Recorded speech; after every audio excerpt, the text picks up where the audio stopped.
Hey guys, tonight we plunge into the bizarre, skin-crawling world of medieval medicine, where doctors used wriggling maggots to treat wounds. A remedy so creepy it'd make your skin itch just thinking about it. Picture yourself in a dimly lit healer's hut, the air heavy with the tang of herbs and something faintly rotten, as a physician lifts a cloth to reveal a swarm of tiny larvae, munching on a patient's festering wound. It's not a horror flick, it's medieval healthcare, and it's as grim as it sounds. Want to know why they thought this was a good idea? You're about to find out, but fair warning, surviving a session with a medieval doctor might be tougher than you think. So, before you get comfortable, take a moment to like the video and subscribe, but only if you genuinely enjoy what I do here. Drop a comment with your city and local time. I'm curious where you're drifting off from. Now, dim the lights. Maybe turn on a fan for that soft background hum. And let's ease into tonight's journey together.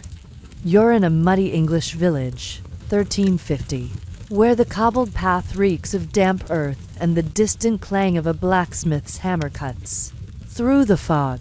Mainstream history tells us medieval doctors, often called leeches or barber surgeons, used maggot therapy to treat infected wounds, a practice rooted in observing that larvae cleaned dead tissue, reducing rot and aiding healing.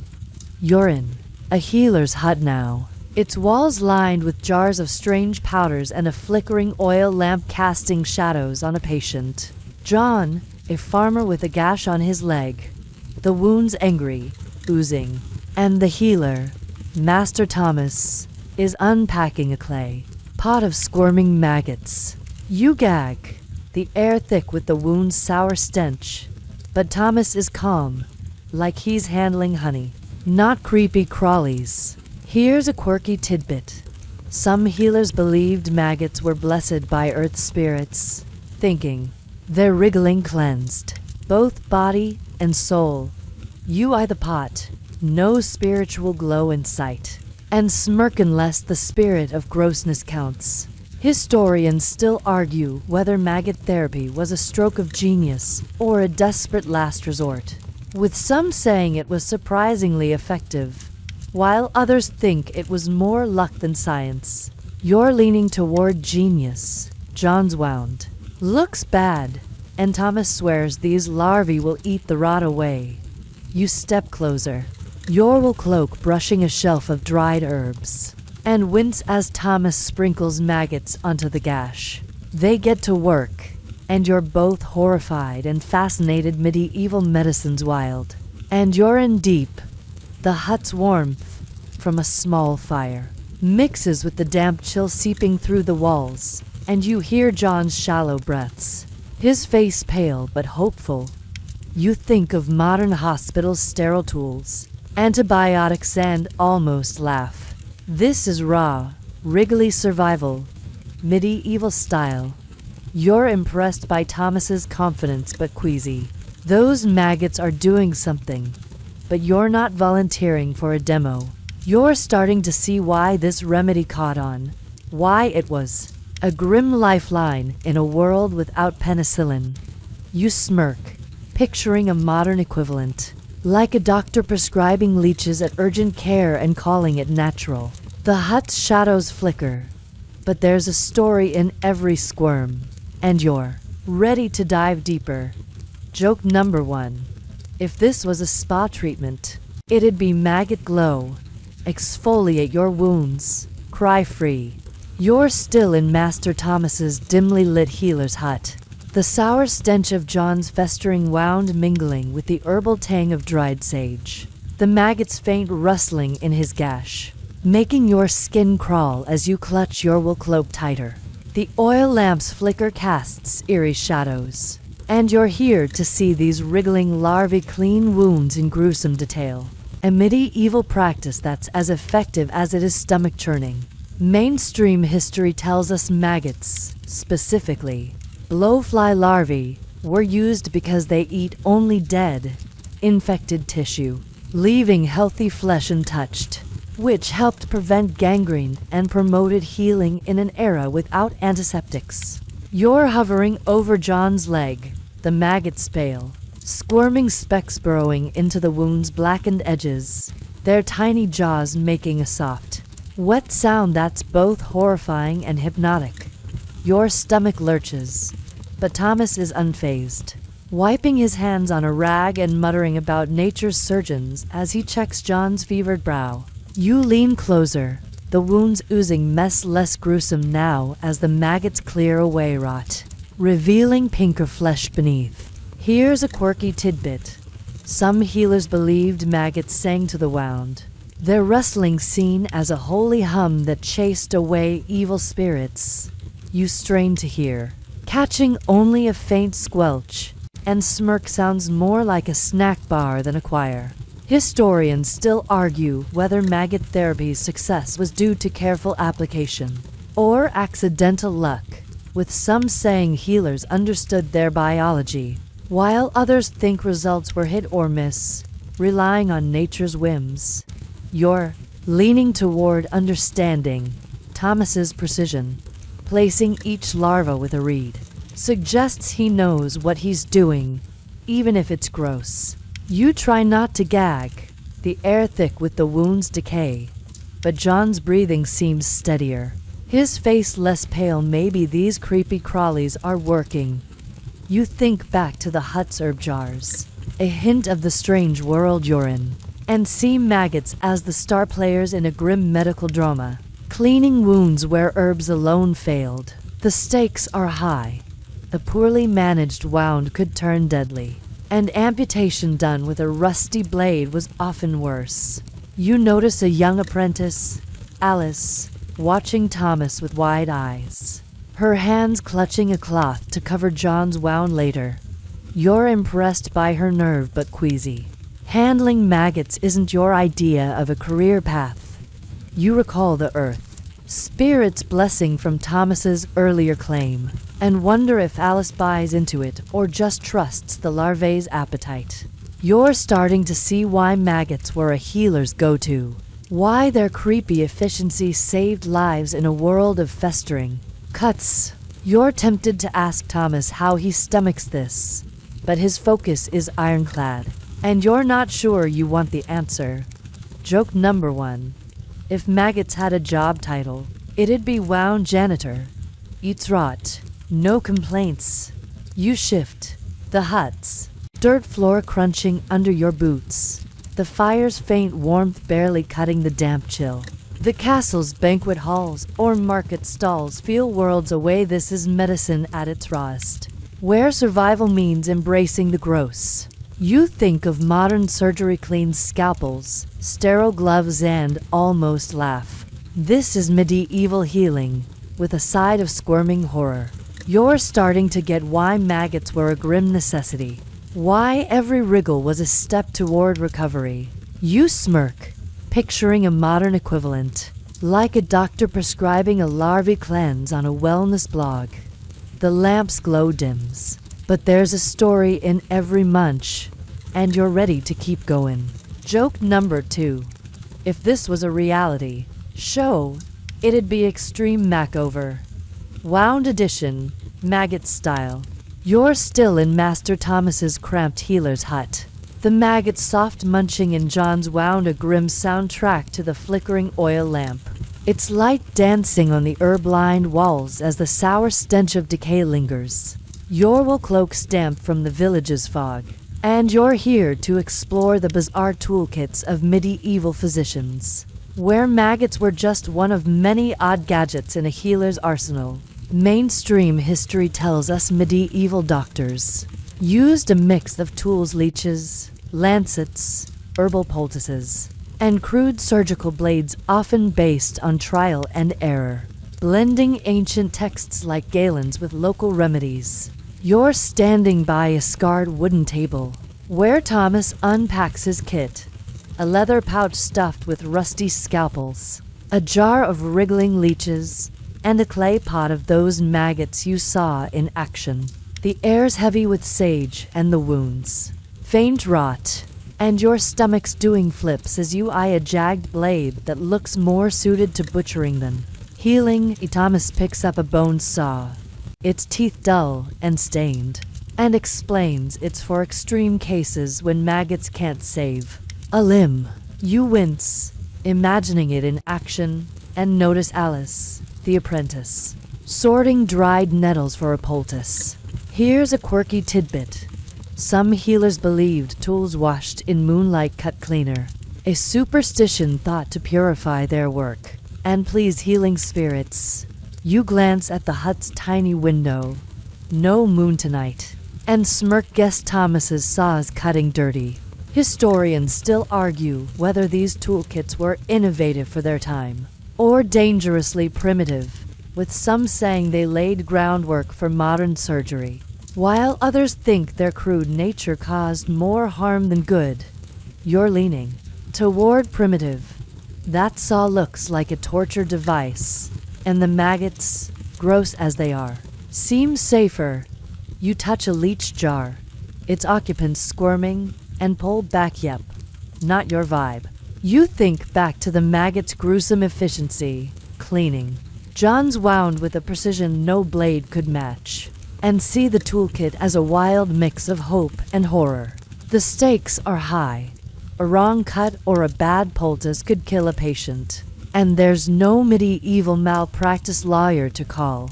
You notice Thomas sharpening a lancet on a whetstone, his hands steady but his tools rusty, and you're impressed by his confidence but uneasy. This is medicine on the edge, where every tool's a gamble. You recall the earth spirit's blessing from the hut's start, and wonder if Thomas trusts his maggots more than his blades. He probably should. You're starting to see why healers leaned on such strange gear, why maggots were a star in this messy medical show. You're tempted to try stirring a poultice, but Alice's glare says, leave it to the pros. Joke number 1. If this toolkit was a band, it'd be the Rusty Scalpels, featuring maggot backup. You step back, the table's clutter jars, blades, herbs looming like a medieval science lab gone wrong. The hut's fire crackles, its warmth barely touching the chill, and you think of modern operating rooms sterile, precise, and almost laugh. This is healing, medieval style, with a side of squirming chaos. You're starting to get why toolkits were so varied, why every jar and blade was a desperate bid for survival. You smirk, picturing a modern equivalent, like a doctor pulling out a Swiss Army knife in the air and calling it versatile. The lamp's shadows sway, but there's a story in every rusty edge, and you're ready to keep going. Joke number 2. If Thomas's kit was on Amazon, it'd have 1 star for great, for nightmares, bad for patients. You're still in Master Thomas's musty healer's hut, the rusty tools on his table glinting under the oil lamp's dim glow. The faint squelch of maggots in John's wound a grim reminder of their work. As you brush your wool cloak to shake off the herb dust, the air's thick with sage and decay, and you're here to witness maggots saving soldiers festering injuries on a medieval battlefield, where these creepy crawlies became unlikely heroes in the chaos of war. Mainstream history tells us that during medieval battles, like those of the 100 Years' War, wounded soldiers often developed infections from dirty weapons or poor camp hygiene, and maggot therapy was a common field treatment, as larvae cleaned wounds that would otherwise turn gangrenous. You're trudging out of the hut, following Thomas to a muddy battlefield just outside the village, where a skirmish has left dozens of soldiers sprawled in the churned earth. The air reeks of blood, sweat, and rot, and your boots sink into the mire as you reach a makeshift tent, where Thomas kneels beside a knight, Sir Roland, his leg gashed from a sword strike. Sir Roland's wound is a mess swollen, oozing with blackened edges, and Thomas unpacks his maggot pot, the larvae wriggling like pale grains of rice. He sprinkles them into the gash, and they dive in, munching the dead flesh with that same wet rustle you heard in the hut. Here's a quirky tidbit. Some soldiers believed maggots carried warrior spirits, thinking their presence in a wound meant a fallen comrade's soul was aiding recovery.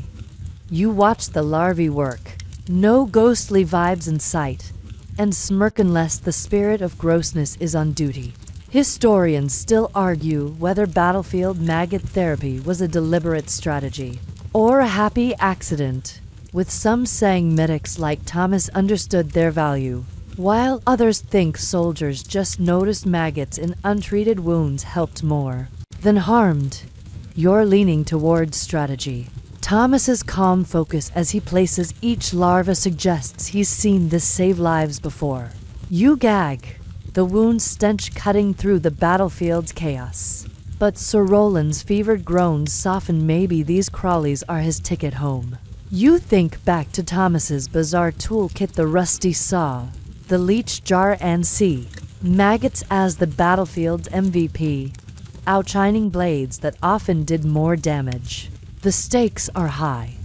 An infected wound could kill Sir Roland by week's end, and amputation's a death sentence in this mud-soaked camp. You notice a young squire, his face pale, holding a cloth to keep flies off the wound, his hands shaking as he watches the maggots. You're impressed by his grit but queasy. This is medicine at its rawest, where survival means embracing the grotesque. You recall the earth spirit's blessing from the hut, and wonder if soldiers bought into warrior souls or just prayed for anything to work. You're starting to see why maggots were a battlefield lifeline, why their creepy cleanup was a soldier's best shot. You're tempted to ask Thomas how he keeps his lunch down, but he's too busy checking Sir Roland's pulse. Joke number 1. If maggots were medics, they'd win Employee of the Month for eating the tough stuff. You step back, the tense canvas flapping in the wind, the battlefield's moans and clanging swords a grim symphony. You think of modern field hospitals' tourniquets, IVs, and almost laugh. This is medieval triage, with a side of squirming horror. You're starting to get why maggots were heroes here, why every wriggle was a chance at life. You smirk, picturing a modern equivalent, like a paramedic tossing larvae on a wound and calling it cutting edge. The camp's chill bites, but there's a story in every munch, and you're ready to keep going. Joke number 2. If this was a war movie, maggots would get top billing as the cleanup crew. You're trudging back from the battlefield, the grim sight of maggots munching Sir Roland's wound still vivid, the stench of blood and rot clinging to your wool cloak as you re-enter Master Thomas's healer's hut. Its herb-scented air a faint relief. The oil lamp flickers, casting shadows on John's bandaged leg. And you're here to learn why the medieval church, with its strict grip on morality, tolerated maggot treatments despite their creepy, seemingly unholy nature. Mainstream history tells us the church held immense power over medieval medicine, often condemning practices deemed unnatural or pagan. But maggot therapy was largely accepted, seen as a natural process aligned with God's creation, especially since it saved lives. You're sitting on a creaky stool, watching Thomas clean his maggot pot while a local priest, Father Edmund, visits to check on John, his black robe brushing the dirt floor. The air's heavy with sage, and the wound's lingering sourness, and your stomach still churning from the battlefield. But you're curious how these wriggly larvae got a holy pass. Father Edmund nods at Thomas, muttering a blessing over John's wound, seemingly unbothered by the maggot's work beneath the cloth. He calls them God's tiny cleansers, a divine tool to purge sin's rot from the body. Here's a quirky tidbit. Some clergy believed maggots were born from holy decay, a miracle of God's cycle where life sprang from death, making their use in wounds a sacred act. You eye the pot, no miracles in sight, and smirk unless The miracle is not gagging. Historians still argue whether the Church's tolerance was pragmatic or theological, with some saying it prioritized saving lives over dogma, while others think clergy framed maggots as divine to avoid challenging their authority. You're leaning toward pragmatic. Edmund's calm acceptance suggests he's seen too many deaths to quibble over Crawleys. You shift on the stool, the wood creaking, and wonder if Edmund's ever had a maggot-treated wound himself. You think back to the battlefield, where Maggot saved Sir Roland's leg, and see the Church's approval as a rare win for practicality in a world of leeches and rusty saws. The stakes are high. Condemning maggot therapy could have cost lives, and even priests needed healers like Thomas to keep congregations alive. You notice Alice, the apprentice, refilling the lamp with oil, her face neutral as Edmund drones on about divine cycles. You're impressed by her focus but uneasy. The Church's shadow looms large, and you're not sure if she buys the holy decay line or just keeps quiet. You recall the warrior spirit soldiers pinned on maggots, and wonder if Edmund's theology is just a fancier version of the same hope. You're starting to see why the Church let maggots slide, why their grossness was forgiven for results. You're tempted to ask Edmund if he'd try maggot therapy, but his stern glance says, "Don't test me." Joke number 1. If maggots were saints, they'd be patron of gross but effective. You lean back, the hut's fire crackling faintly, its warmth barely touching the chill seeping through the walls. You think of modern medicine FDA approvals, clinical trials, and almost laugh. This is medieval healing, with a side of divine loopholes. You're starting to get why the Church gave maggots a pass, why theology bent for survival. You smirk, picturing a modern equivalent, like a hospital chaplain blessing antibiotics as God's tiny pills. The lamp's glow softens, but there's a story in every holy wriggle, and you're ready to keep going. Joke number 2.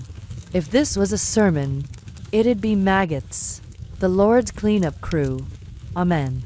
You're still in Master Thomas's healer's hut, the faint crackle of the fire mingling with Father Edmund's fading blessing over John's maggot-treated wound, the air thick with sage, and the lingering sourness of decay as you shift on the creaky stool. Your wool cloak itching from battlefield mud. The oil lamp's glow casts soft shadows, and you're here to discover why medieval peasants, despite their superstitions and fear of the grotesque, embraced maggot medicine with surprising trust.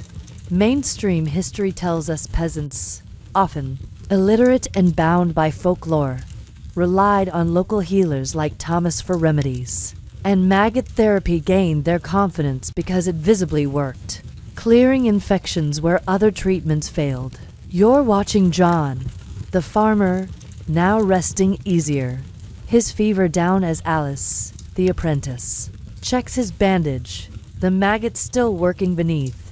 Outside, the village hums with evening chores, cows lowing, a cart's creak, and you're curious how folks like John, steeped in tales of spirits and curses, accepted these wriggly healers. John's wife, Marjorie, hovers nearby, her hands wringing a rag as she thanks Thomas, calling the maggots Earth's little angels. Her trust is striking, given the wound's grim state days ago. Here's a quirky tidbit. Some peasants believed maggots were born of the soil's mercy, thinking they sprang from the earth to atone for human sins, making their healing a divine gift. You glance at the clay pot, its larvae squirming, and smirk. Mercy's got a weird aesthetic. Historians still argue whether peasants' acceptance was rooted in practicality or superstition, with some saying visible results trumped fear, while others think folk beliefs framed maggots as holy helpers. You're leaning toward practicality. Marjorie's relief as John's leg improves suggests she cares more about recovery than theology. You lean closer, the bandage's edge showing cleaner flesh, and feel a mix of awe and nausea. Those crawlies are earning their keep. You think back to Father Edmund's God's Tiny Cleanser's sermon, a church-sanctioned nod that likely eased peasant fears, and see their trust as a blend of faith and desperation. The stakes are high. A bad infection could kill John, leaving Marjorie and their kids to starve. And medieval villages had no safety nets. You notice a neighbor, a weary man with a limp, peeking in, asking Thomas for maggots for his own cut words. Spreading fast.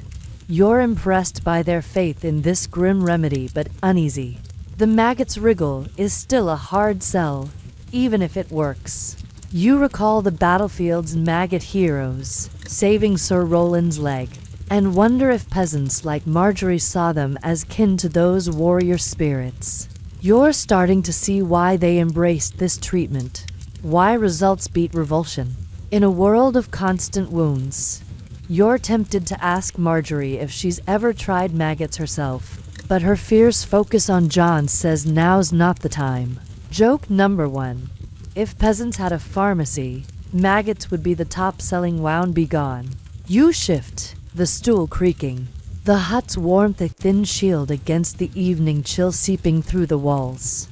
You think of modern antibiotic spills, injections, and almost laugh. This is medieval medicine, with a side of squirming faith. You're starting to get why peasants trusted maggots, why their creepy work was a village lifeline.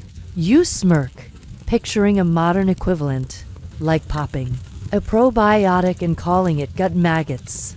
The lamp's shadows flicker, but there's a story in every wriggling larva, and you're ready to keep going. Joke number 2. If this was a Yelp review, maggots would get 5 stars for gross but gets the job done. You're still in Master Thomas's healer's hut, the faint warmth of the fire barely cutting the chill as Marjorie's grateful words to the maggots, her Earth's little angels, echo. The soft rustle of larvae in John's wound, a grim reminder of their work.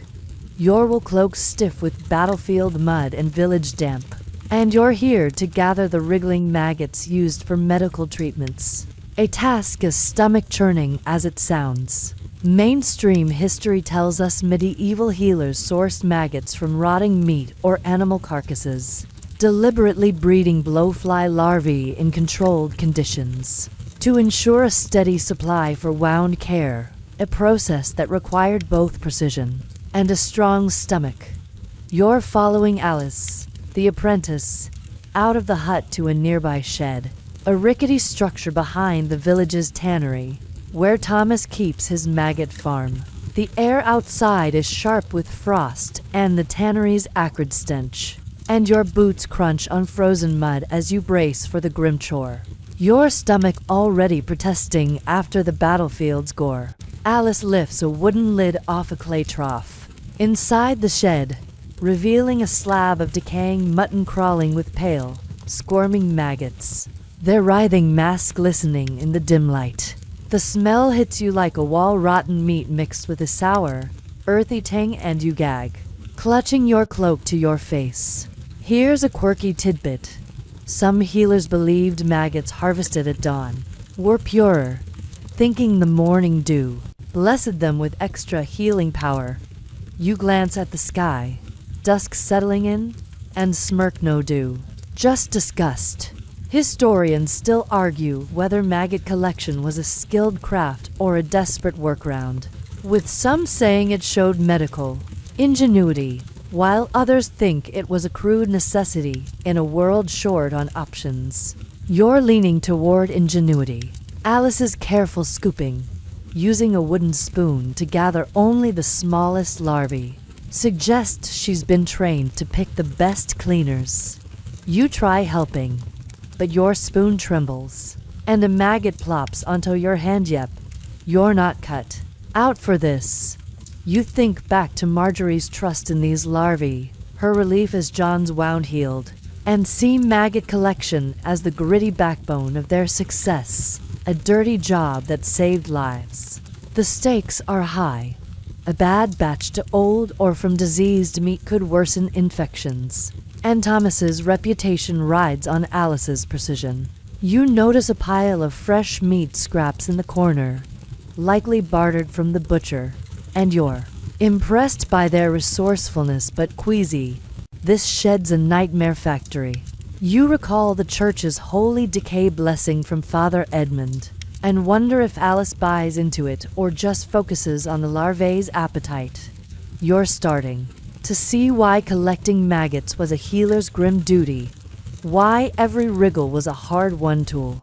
You're tempted to bolt for fresh air, but Alice's steady hand keeps you rooted. Her focus a quiet lesson in grit.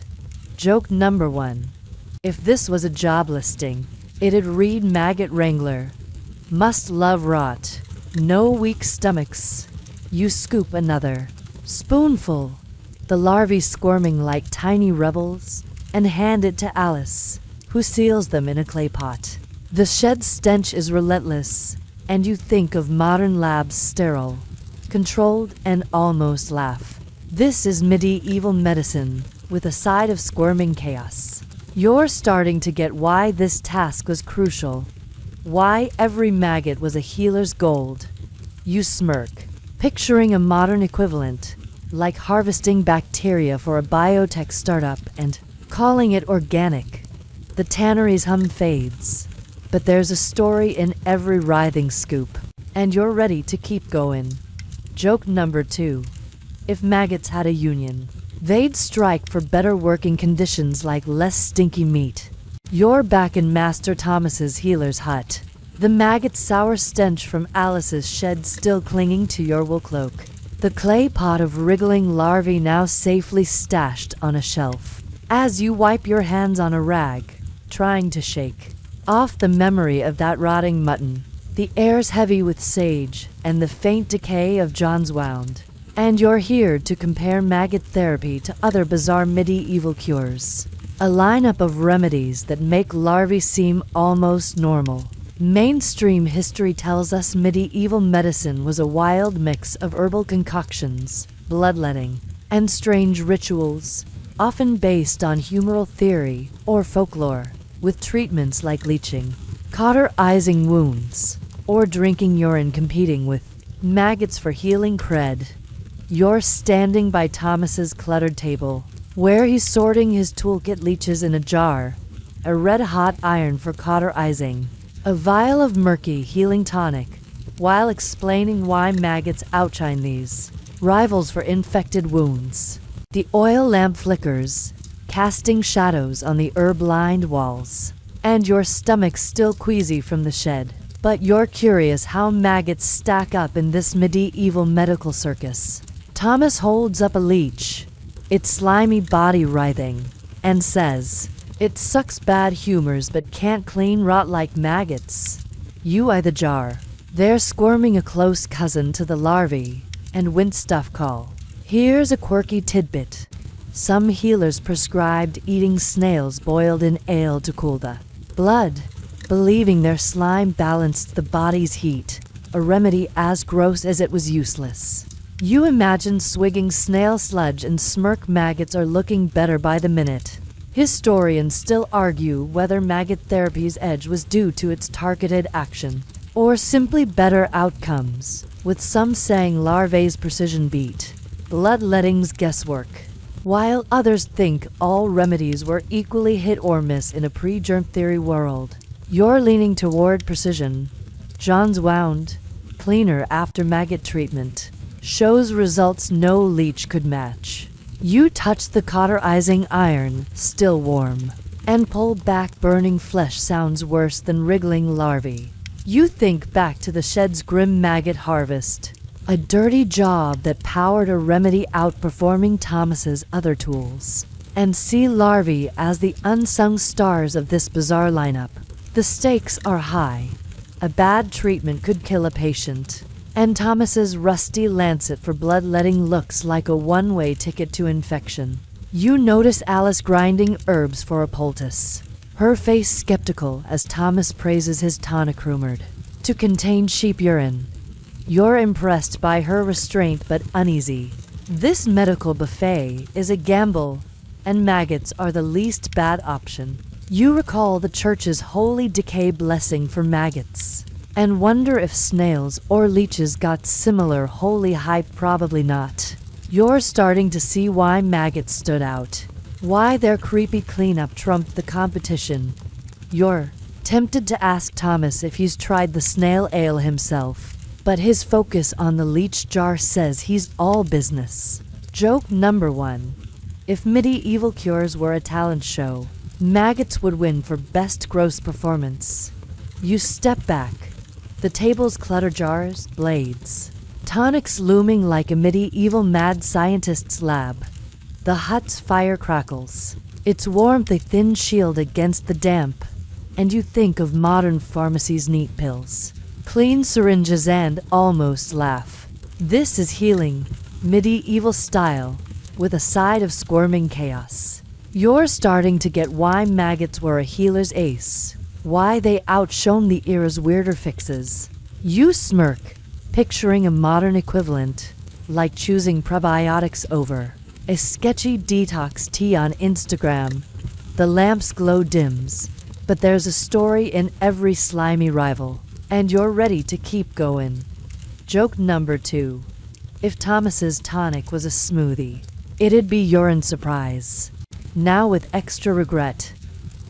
You're back in Master Thomas's musty healer's hut, the rancid whiff of the maggot-filled shed still lingering on your wool cloak, its coarse fibers itching as you stand near the cluttered table, where Thomas sorts his bizarre toolkit. The faint rustle of maggots in John's wound hums beneath the crackle of the fire. And you're here to compare maggot therapy to other strange medieval cures.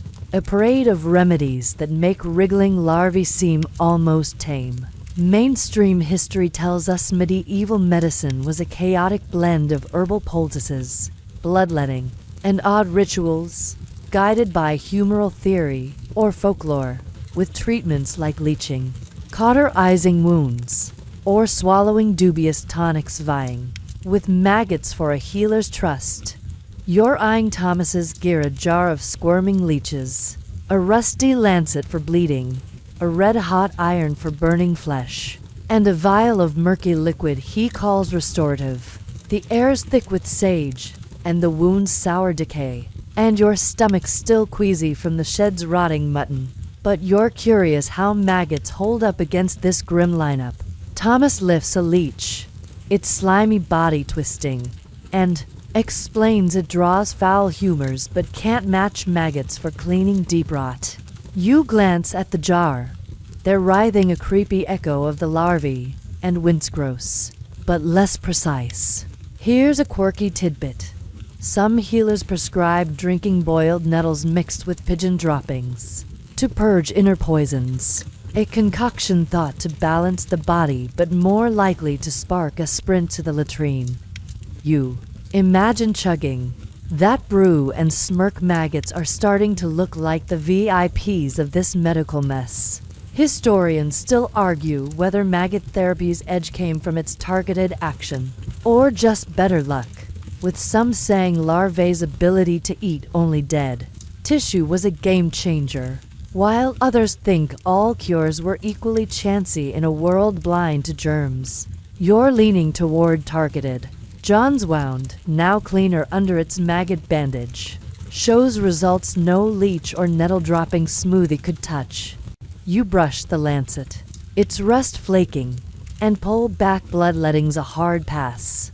You think back to Alice's maggot harvest, a nasty job that fueled a remedy outshining Thomas's other tools, and see larvae as the reluctant heroes of this bizarre medical roster.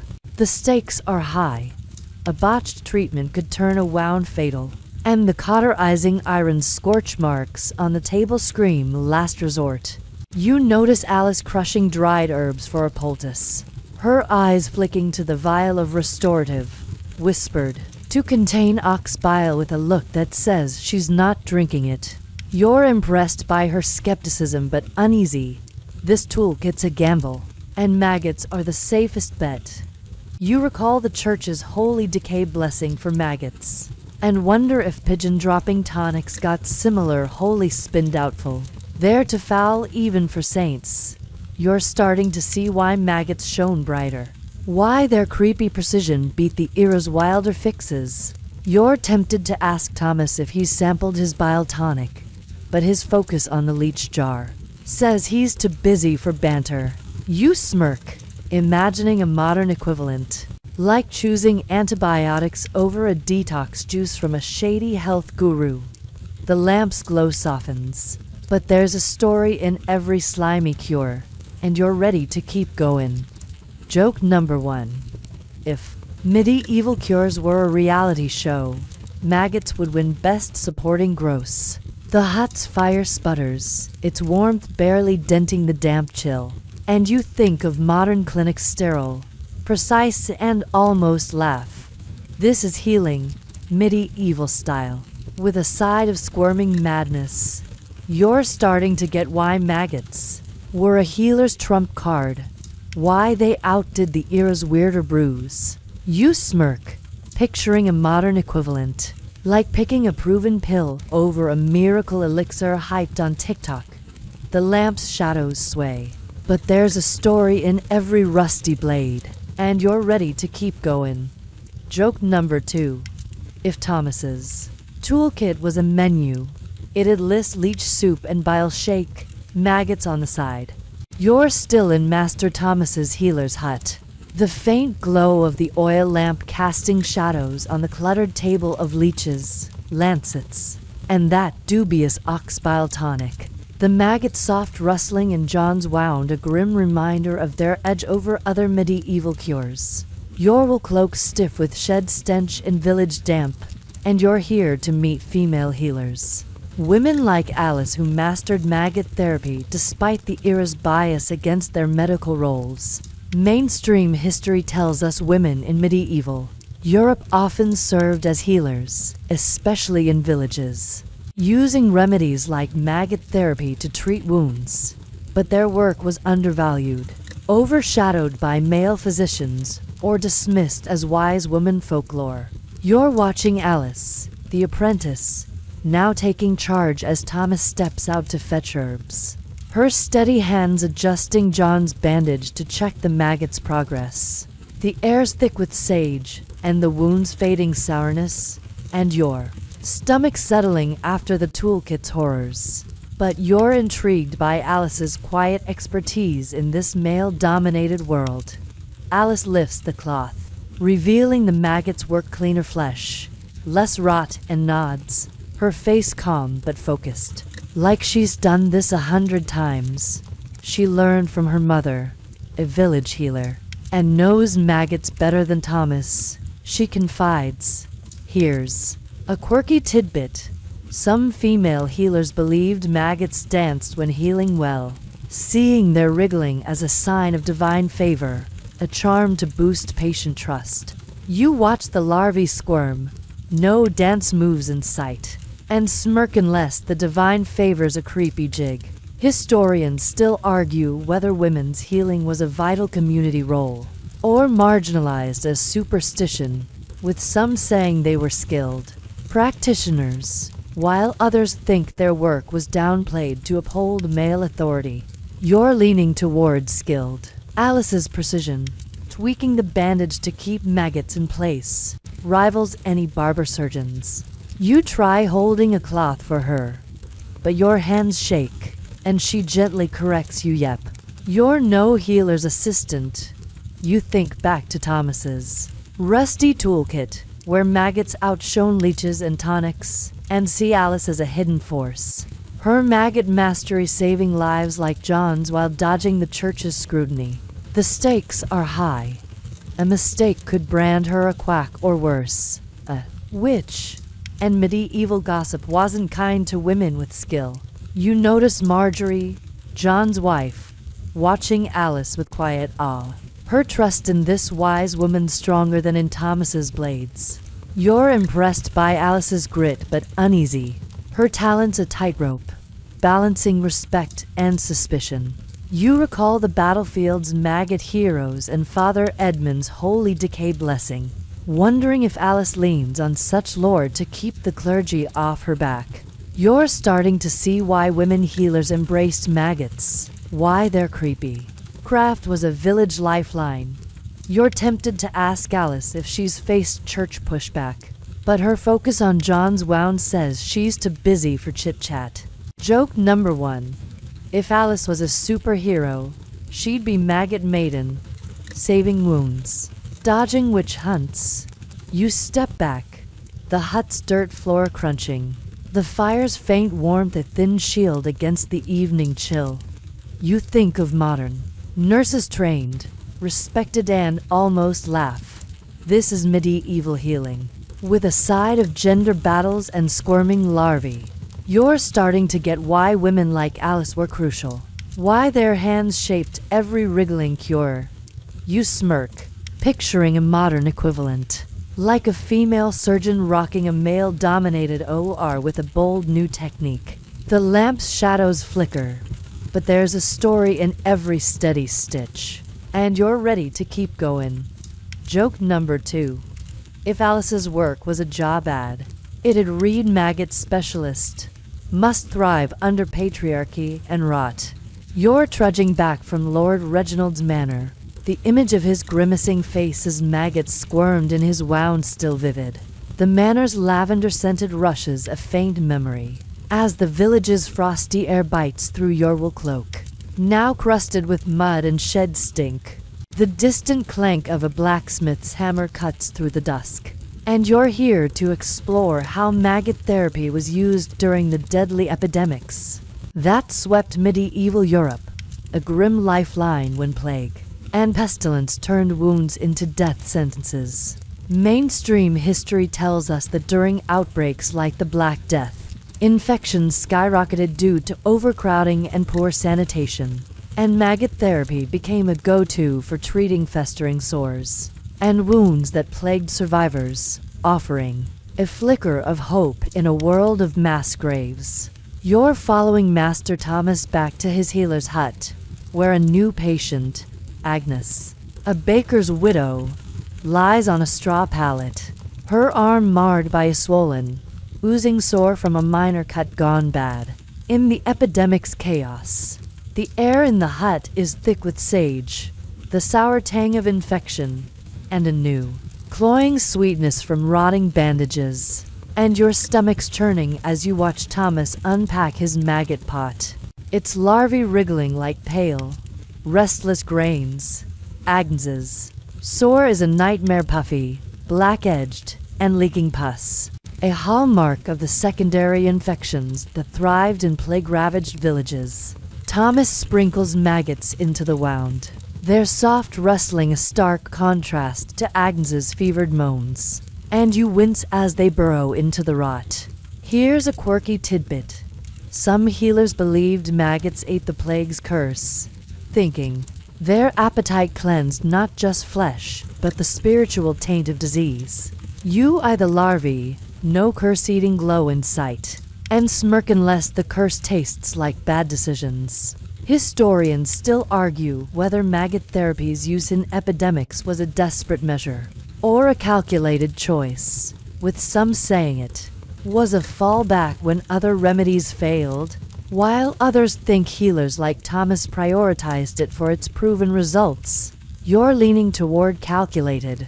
Thomas's steady hand, placing each larva with care, suggests he's seen these crawlies outshine poultices in plague times. You step closer, the wound's stench making your eyes water.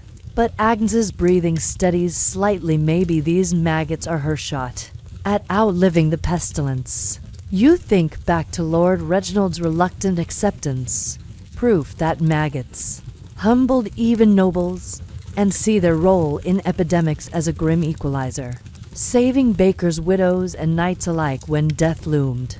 The stakes are high.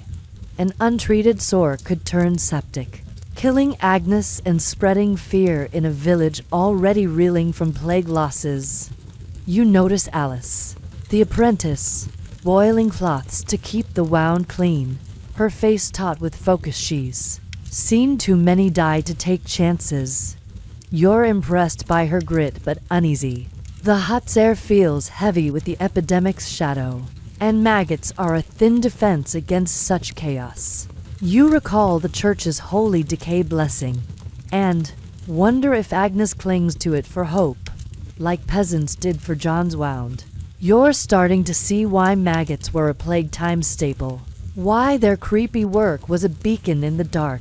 You're tempted to ask Thomas if the plagues made him rely on maggots more, but his focus on Agnes says now's not the time. Joke number 1. If maggots were plague doctors, they'd wear tiny masks and charge less than leeches. You shift, the hut's dirt floor crunching under your boots, the fire's faint warmth barely touching the chill seeping through the walls. You think of modern antivirals, vaccines, ICU beds, and almost laugh. This is medieval medicine, with a side of squirming desperation. You're starting to get why maggots shone in epidemics, why every wriggle was a fight against death. You smirk, picturing a modern equivalent, like using bacteria to fight a superbug and calling it nature's comeback. The lamp's shadows flicker, but there's a story in every larval munch, and you're ready to keep going. Joke number 2. If this was a plague pamphlet, it'd read maggots, your friendly rot-eaters, pestilence approved. You're still in Master Thomas's healer's hut, the faint rustle of maggots in Agnes's plague-ravaged sore, a grim undercurrent to the fire's soft crackle, the air heavy with sage and the cloying rot of her wound as you stand near the straw pallet, your wool cloak stiff with village mud and battlefield grime. The oil lamp's dim glow flickers, and you're here to delve into the murky origins of maggot therapy, where scholars debate how medieval healers stumbled upon this creepy but effective cure. Mainstream history tells us maggot therapy likely predates the Middle Ages, with roots in ancient practices from cultures like the Egyptians or Greeks. But its medieval use in Europe grew from battlefield observations and folk remedies, as healers noticed larvae in untreated wounds often led to better outcomes. You're sitting on a creaky stool, watching Thomas scribble notes on a scrap of parchment, his quill scratching as he shares tales of old wisdom passed down from his master about maggots. Healing power. The hut's warmth is thin against the evening chill, and your stomach steadier after Agnes's treatment. But you're curious about the hazy path that brought these wrigglers to the healer's toolkit. Thomas points to a tattered book, its pages brittle, claiming it mentions flesh-eaters used by Roman surgeons, possibly maggots, though he's unsure if it's the same practice. Here's a quirky tidbit.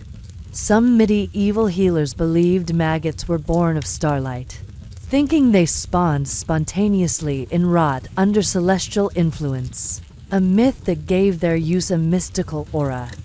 You eye the maggot pot, no starry sparkle in sight, and smirk unless the stars love a good stench.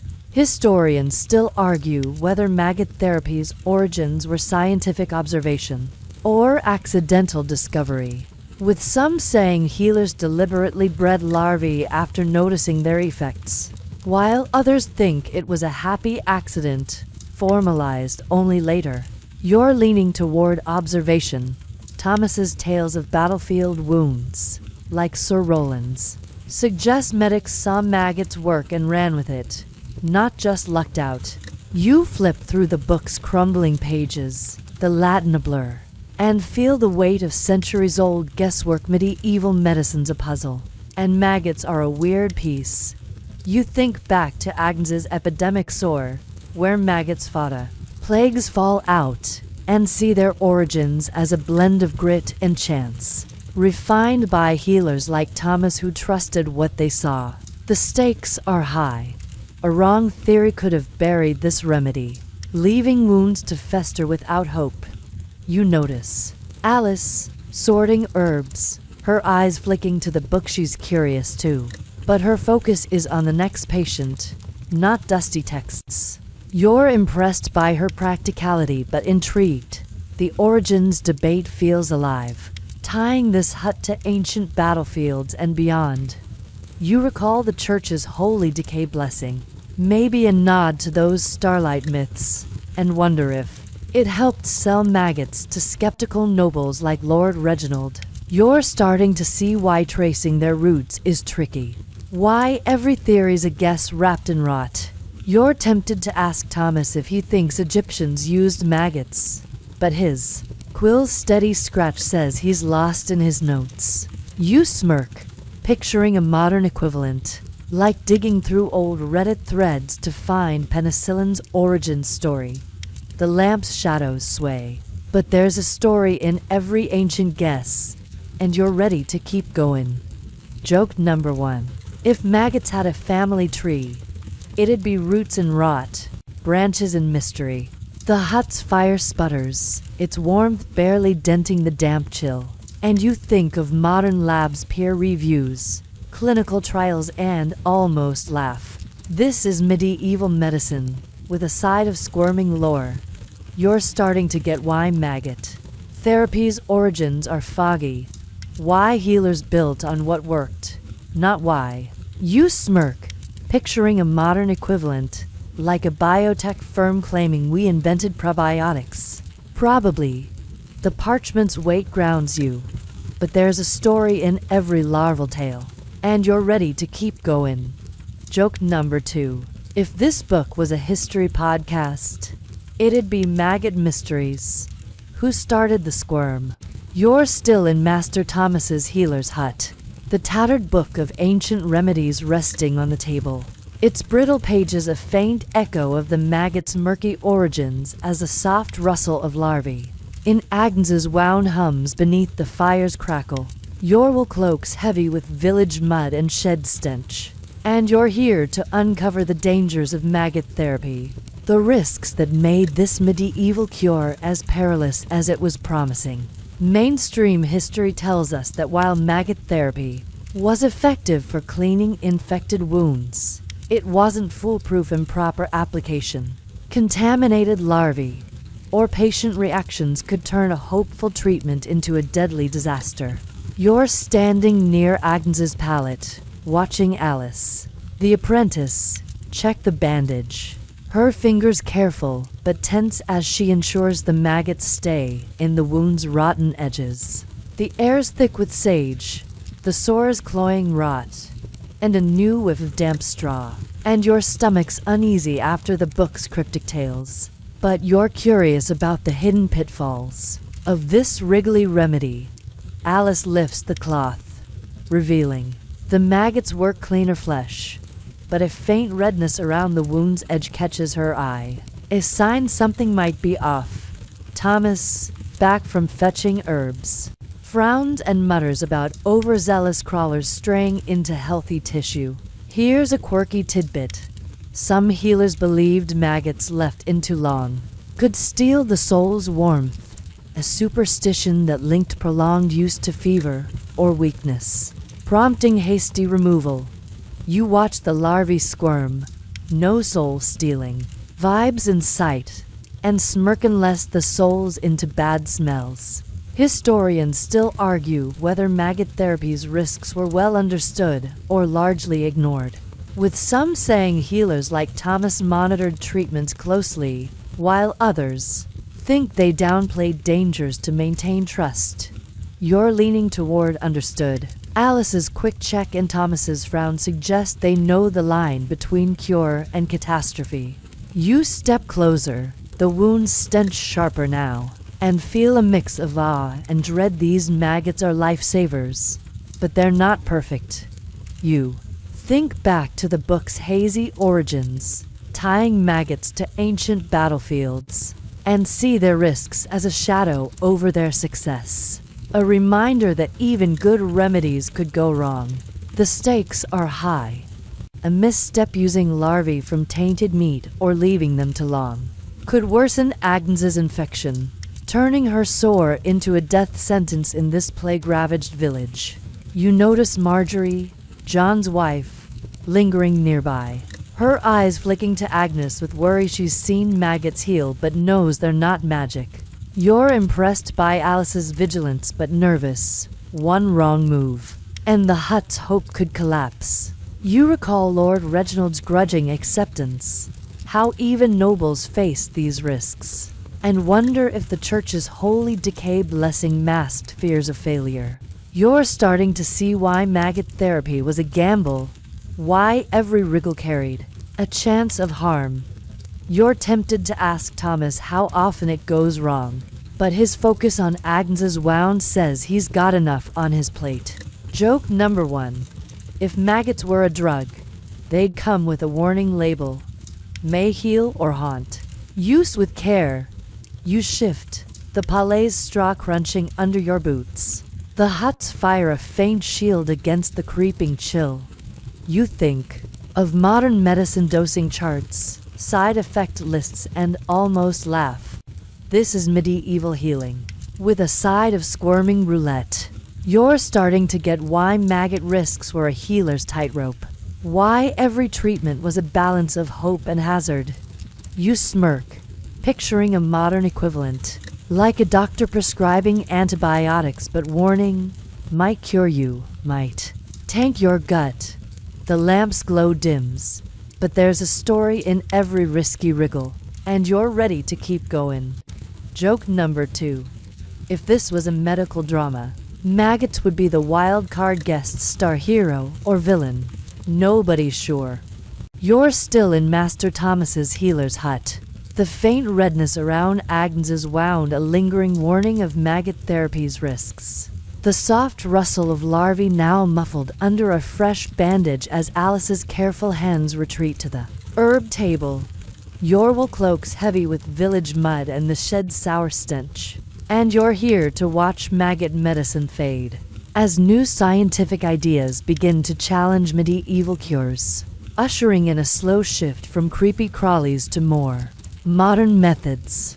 Mainstream history tells us that by the late Middle Ages, round the 15th century, early scientific thinking spurred by figures like Vesalius and the rediscovery of classical texts started to question traditional remedies, with maggot therapy declining as surgeons explored cleaner tools and antiseptics, though it never fully vanished. You're standing by the hut's door, watching Thomas pack his maggot pot with a sigh, his face etched with worry as a visiting physician. Master Gilbert, freshly trained in Salerno, argues for boiled linens and wine washes over larvae.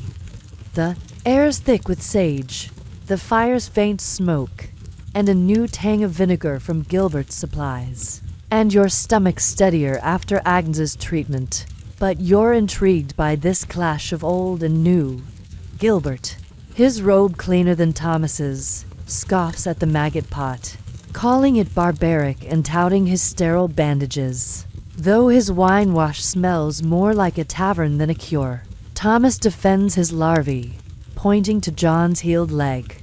But Gilbert's unimpressed, waving a leather-bound book of new anatomy. Here's a quirky tidbit. Some traditional healers believed maggots would flee the light of reason, a folk fear that new science would banish their cures as witchcraft. You eye the pot, its larvae squirming unbothered, and smirk reasons. Light isn't scaring these guys yet. Historians still argue whether maggot therapy's decline was driven by scientific progress or cultural snobbery, with some saying better hygiene reduced its need, while others think urban physicians dismissed it as peasant superstition. You're leaning toward progress. Gilbert's linens look cleaner than Thomas's rags, and Agnes's risky redness shows maggots aren't perfect. You touch a linen strip, its texture crisp, and wonder if it's the future or just a fancier gamble. You think back to Agnes's epidemic sore, where maggots fought plague's fallout, and see their decline as a bittersweet shift, their gritty success fading before scalpels and theories. The stakes are high. If new methods fail, healers like Thomas lose trust and patience. Like Agnes could suffer in a world still short on cures. You notice Alice, sorting herbs, her eyes flicking between Thomas's pot and Gilbert's book she's caught in the middle, her maggot expertise at risk of obsolescence. You're impressed by her quiet focus but uneasy. This hut's a battleground of ideas, and maggots are losing ground. You recall Lord Reginald's grudging acceptance, proof even nobles relied on larvae, and wonder if Gilbert's winewash would have swayed him. You're starting to see why maggot therapy faded, why science's shine dimmed their creepy glow. You're tempted to ask Gilbert if he's ever tried maggots, but his smug nod at his book says he's not interested. You smirk, picturing a modern equivalent, like swapping antibiotics for a new gene therapy and hoping it sticks. The lamp's shadows sway, but there's a story in every fading wriggle, and you're ready to keep going. Joke number 1. If maggots were a band, they'd be the larvae legends, dropped for a flashier act. The hut's fire sputters, its warmth barely denting the chill, and you think of modern hospitals' lasers, MRIs, and almost laugh. This is medieval medicine, with a side of squirming twilight. You're starting to get why maggots lost their spotlight, why new ideas pushed them to the margins. You smirk, picturing a modern equivalent, like ditching a trusty flip phone for a glitchy smartphone. The vinegar's tang sharpens, but there's a story in every sterile linen, and you're ready to keep going. Joke number 2. If Gilbert's book was a TED Talk, it'd be why maggots are so last century. You're still in Master Thomas's healer's hut, the faint tang of Master Gilbert's vinegar wash lingering, as his sterile linens signal the slow decline of maggot therapy. The soft rustle of larvae in Agnes's wound now a fading echo under the fire's dying crackle. Your wool cloaks crusted with village mud and shed stench, and you're here to reflect on the enduring legacy of maggot therapy, a creepy cure that left its mark on medicine, despite its medieval roots and eventual sidelining.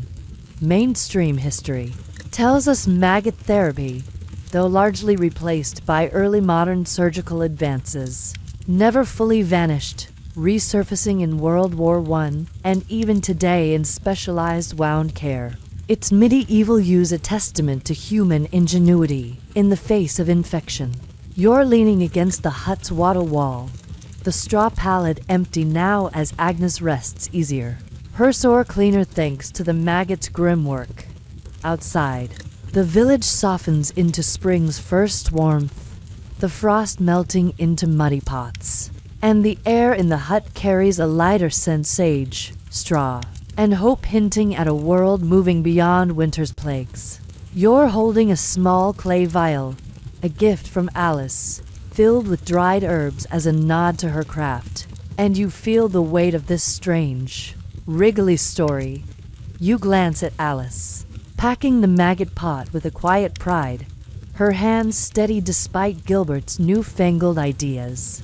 The legacy of maggots lives in her skill, in Thomas's stubborn defense, in the healed wounds of John, Sir Roland, and Agnes, a gritty triumph of observation over superstition. Here's a quirky tidbit. Some late medieval healers buried unused maggots in spring soil, believing they'd gift the earth with healing power, a ritual to honor their service. You imagine Alice tossing larvae into a garden and smirk compost with a side of karma. Historians still argue whether maggot therapy's legacy lies in its practical success or its symbolic resilience, with some saying it proved medicine's adaptability, while others think it's a quirky footnote in a march toward science. You're leaning toward both. These crawlies saved lives then and inspire biotech now. Their medieval grit a quiet bridge to modern labs. You trace the vial's rough edge, its herbs a faint echo of the hut's remedies, and feel a strange respect for those wriggling heroes. You think back to Gilbert's linens, the church's blessings, The battlefield's chaos, each a thread in a tapestry of survival, woven with maggots as a surprising star. The stakes were high.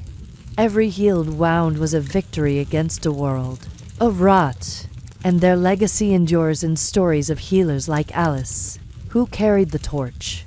You recall Lord Reginald's humbled scowl, proof even nobles bowed to larvae, and marvel at how a peasant's cure shaped centuries.